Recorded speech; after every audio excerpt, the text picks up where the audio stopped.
Alright, order tayo ng gulong. Order tayo ng gulong. Anong tatak nito? Yung brand nito ay Panther. So, tingnan natin kung okay ba to. Panghulihan to.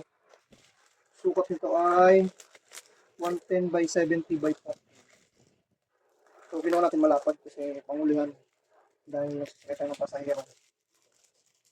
So, meron pang ano dito, mas malaki. So, 120 by 80 by 14. So, mabigat na yun. Medyo ano na sa gas yun, malakas. So, ngayon, vaccine tayo ng gulong. Sabi dun sa 3 days.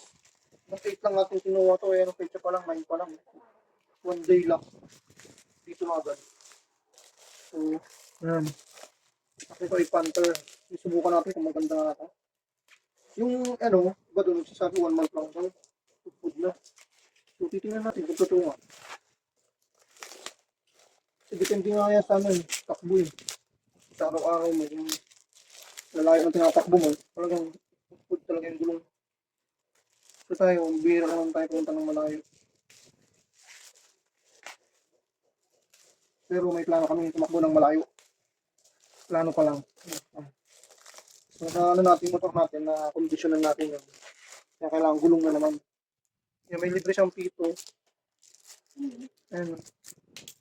Nag-leak yung tapos meron siyang sealant libre. Kasama na yung sealant niya. Ayan. Tapos mayroong pito. Ayan. Ang pinaka tingnan natin yung gulong, kung okay ba yung gulong. Mamaya. May sama. Bibili ka kasi sa mga pwesto, katulad ng best tire. Nasa 180 tayo, 19. Medyo may kamahalan talaga. So pag online, Panther, tubeless. Panther, tubeless, baka naman. Motor tire. So patakapit natin ito mamaya. Lapit naman may bulkan ng tunchak dito. So kabit, 50.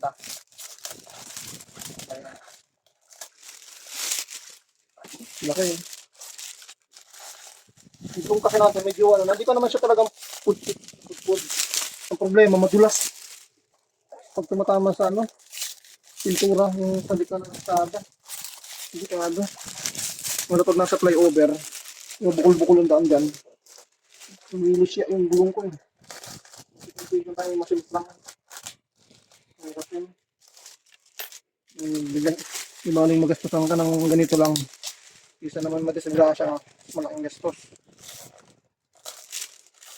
Ito, pwede pang kitain. Pero pag nadisgrasya ka, hirap na uling makabalik. Ang gandang agapan. Alright, ito siya. Mundo. Look eh. Sana sakto sa natin. May tatak na PTP. Okay naman siya. Hulihan natin to. Kailangan ko talaga, ko sana, ibabalik ko siya sa stock. Kaya lang, pag maliit kasi, pag nalulubak ka, ramdam mo yung lubak. Ito, medyo hindi na. Malaki siya. Tsaka, pag mabigat yung karga.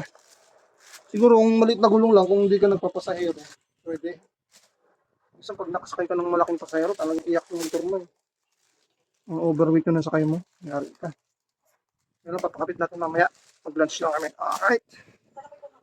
Hindi so ano to? Ganda na yung